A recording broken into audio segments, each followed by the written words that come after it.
అనుకోని పరిణామాలు, అవమానాలతో sun Risers Hyderabad నుంచి బయటకు వెళ్లిపోయిన డేవిడ్ వార్నర్ క్రేజ్ మాత్రం తగ్గలేదు. ఓ వ్యాపార ప్రకటన కోసం దర్శకుడు రాజమౌళితో కలిసి క్రేజీ యాడ్ చేశాడు వార్నర్ బాయ్.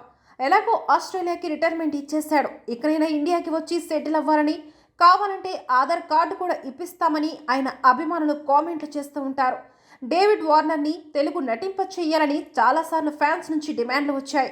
తాజాగా వైట్ అండ్ వైట్ డ్రెస్లో, చేతిలో గోల్డ్ కలర్ గన్ పట్టుకొని, చుట్టూ బాడీగార్డ్స్లో హెలికాప్టర్ నుంచి దిగుతున్న డేవిడ్ వార్నర్ స్టిల్స్ సోషల్ మీడియాలో ప్రత్యక్షమయ్యాయి.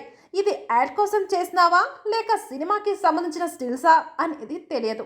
కానీ అల్లు అర్జున్ పుష్ప 2 ది రూల్ మూవీలో ఇంటర్నేషనల్ రెడ్ సాండ్ స్మగ్లర్గా డేవిడ్ వార్నర్ నటిస్తున్నాడంటూ ఓ వార్త సోషల్ మీడియాలో తెగ వైరల్ అవుతుంది. అల్లు అర్జున్, డేవిడ్ వార్నర్ మధ్య మంచి సోషల్ మీడియా రిలేషన్ ఉంది.